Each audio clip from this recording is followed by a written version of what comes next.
Hello there, you're most welcome to join me on my YouTube today. We're running into sort of mid-October now, 2022, and I thought it would be just a bit more cheerful to have a look at the sort of sunny summer weather we enjoyed and have a look around the area. Now we're at Bolthead Airfield, as you can imagine, close to the seashore, and of course that means gulls and the sound of the sea. Bolthead Airfield is very close to the cliff edge, perched up high on a piece of flat ground just outside Salcombe. It's today we'll take off in an easterly direction, and we're going to fly out over Beck's house, which is a National Trust house just down on Bolthead. There was a small villa there in the early 1900s called Sharpetor, and then in the early 1900s, around 1913, along came Captain Verica and built the house as pretty much as it stands today. It was later sold to an Otto Overbeck, and hence it's retained its name, Overbeck, and he bequeathed it to the National Trust, I think, around about in the 1940s. So we're taking off, and we'll fly it over the cliff edge. Full-time service, RF Bolthead, the main runway ran in this direction, and many a heavy aircraft during the Second World War took off over this cliff edge, and to gain height and speed they used to drop down to sea level and then climb away once they'd gained enough speed. And just as we come out over Salcombe Bar here now, in the far distance there was a golf club built at Rickham on that headland there just in the early 1900s, and it was active from 1914 to around about 1939. We were flying up over East Portsmouth, down below was Mill Bay.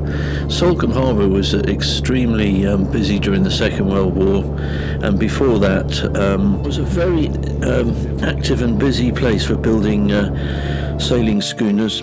And between 1800 and 1880 they built 120 fruit schooners, plus another 250 various vessels were built as well. Interestingly, back in the around about 1588, there were 16 warships were built to go and fight in the Armada, up and down, on various shipyards in Kingsbridge and Salcombe Estuary. Kingsbridge also had a very, very busy shipyard, and it was called Dates. And it was in the early 1900s, it was the biggest employer in Kingsbridge with over 40 men. And by 1893 the railway line arrived in Kingsbridge, and this really heralded the change, because with the advent of the railway line it became much easier for tourists to travel to Kingsbridge, and from Kingsbridge they often took a paddle steamer down to Salcombe, and also Great Western Railway chartered paddle steamers, and people also started going by bus. They had a bus that ran from Kingsbridge down to Salcombe.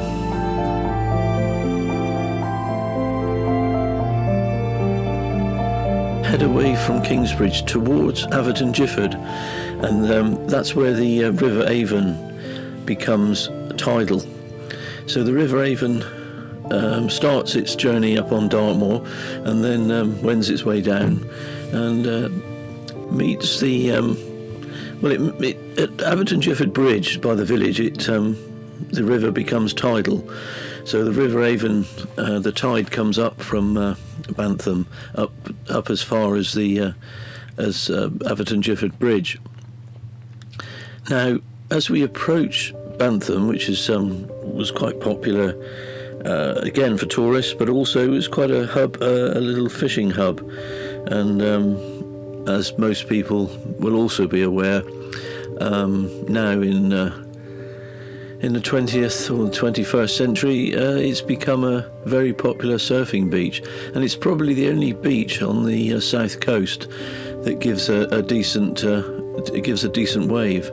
So we'll travel down the River Avon. The tide's out at the moment, but it's still quite a pleasant journey, and we'll pop out at Bantham, and of course just there we've got the what's now the infamous Burgh Island and the Burgh Island Hotel, which was established by an Archie Nettlefold back in the early 1900s, and they also had quite a few celebrities used to arrive there, Agatha Christie and Amy Johnson, people like that.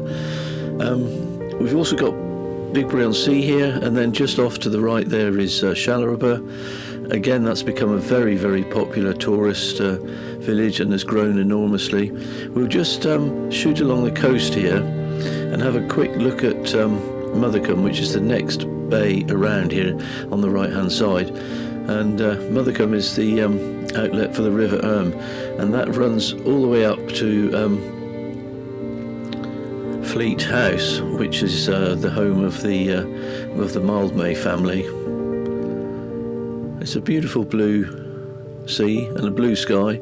It's one of those really lovely days to be out flying, and we'll turn around here now and we'll head back along the coast, back towards Thurlestone.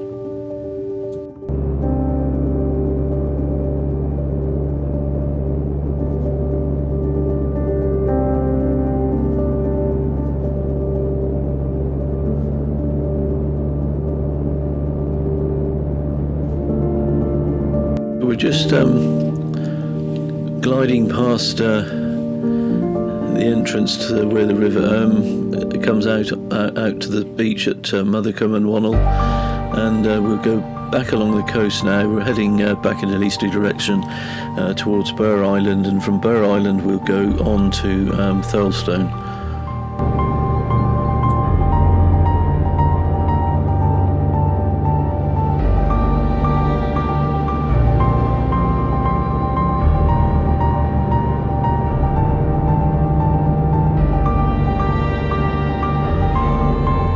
Get really quite a good view of Burgh Island and Bigbury-on-Sea just across the sandy causeway, and there is Bantham Beach, and just up on the cliffs there is Thurlestone Golf Club, and their club course runs from Thurlestone Village, which is just a bit further along from the beach, all the way up around and back again. So there's 18 holes of quite spectacular rather pleasant cliff top links course. Wish I could learn to speak, it would be really helpful, wouldn't it? And we're just coming past Hope Cove here, so we've got inner and outer Hope Cove. Again, another very popular tourist destination, and now we're going to fly. We're flying along the cliff towards back towards the airfield, and we'll fly over what used to be the Port Light, and there's now Ocean Reach, and also that was the site of the RAF Boltel radar station during the war.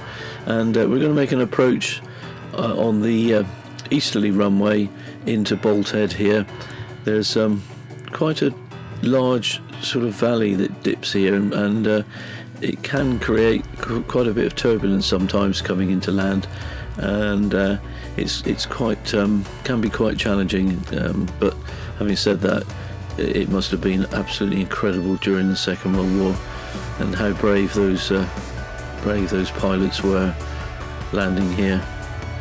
Well, I hope you've enjoyed this journey, and please take the greatest of care, and I look forward to seeing you on the next one. All the very best. Cheers for now.